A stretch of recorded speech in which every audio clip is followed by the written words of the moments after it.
यासीन आज़ाद साहब, ये बताइए, जस्टिस याहिया अफरीदी साहब का जो इख्तलाफी नोट है जिसकी बिना पर उन्होंने बेंच से अलहदगी का इजहार किया, वो कहते हैं कि आर्टिकल 184(3) हाई कोर्ट्स की आज़ादी पर इस्तेमाल नहीं होता। चाहे इसके क्या खुद नोटिस की नीयत अच्छी है, लेकिन इससे हाई कोर्ट्स की इंडिपेंडेंस मुतासर होती है।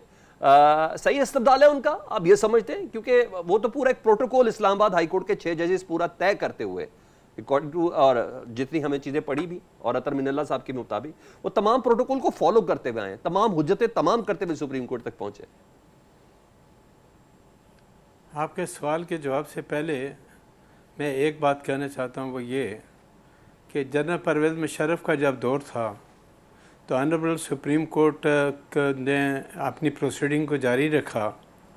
परवेज़ मुशर्रफ का और सुप्रीम कोर्ट के दरमियान ये अंडरस्टैंडिंग हुई थी कि वो सुप्रीम कोर्ट के जजेस को फ्रेश ओथ के लिए कभी नहीं कहेंगे। बाद में पीसीओ जारी हुआ और पीसीओ के तहत बाकी जजेस ने हलफ ले लिया, लेकिन 6 जज साहिबान ने हलफ नहीं लिया, जो मैं कहता हूँ जिनको तारीख़ में याद रखा जाना चाहिए कि उन्होंने उस वक्त ओथ लेने से इनकार किया। रह गया मामला मदाखलत का, तो मदाखलत आज से नहीं हो रही है, मदाखलत शुरू से होती हुई आ रही है और इसका इतराफ़ मरहूम नसीम हसन शाह साहब ने भी भट्टो केस में किया।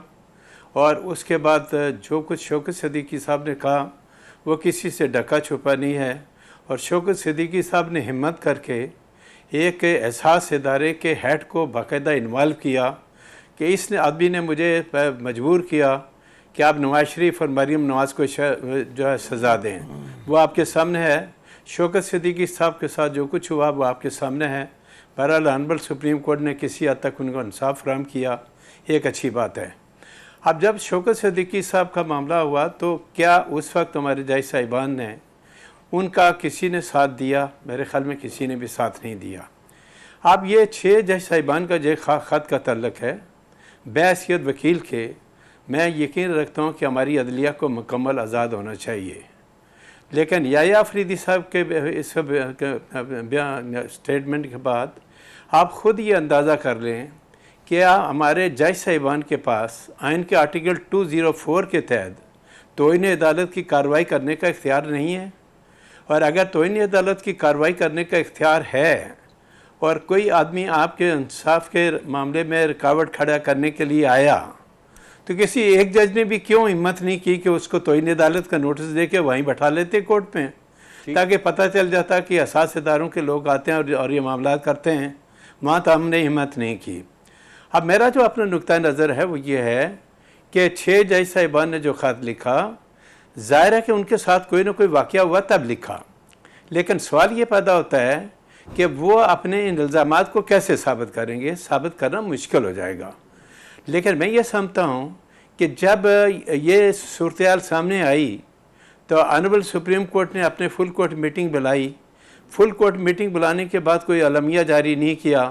बाद में प्राइम मिनिस्टर के साथ उनकी मीटिंग हुई और फिर फुल कोर्ट मीटिंग हुई और फुल कोर्ट मीटिंग के बाद अलमिया जारी किया गया कि अदलिया की आज़ादी में हम किसी किस्म की कोई मुदाखलत बर्दाश्त नहीं करेंगे। और यही वकला का डिमांड है कि अदलिया की आज़ादी के सिलसिले में कोई भी किसी किस्म की अदारे की मुदाखलत को हम बर्दाश्त नहीं करेंगे। लेकिन सवाल ये पैदा होता है कि जब अपने इल्ज़ामात लगा दिया तो जिस तरह जस्टिस अतर मनरुल्लाह साहब ने कहा, सुप्रीम कोर्ट इसका चूँकि लेटर जो लिखा गया था वो सुप्रीम जुडिशल काउंसिल को लिखा गया था, ठीक है, वो ऑनरेबल सुप्रीम कोर्ट का डायरेक्ट नहीं लिखा गया था, ठीक है। काउंसिल में अगर इस मामले को आपको ले जाते हैं तो वो एक इंक्वायरी कमीशन है एक किस्म का, ठीक है। वहाँ एविडेंस भी रिकॉर्ड हो सकती थी, वहाँ कार्रवाई भी हो सकती थी, सारा कुछ हो सकता था, ठीक है।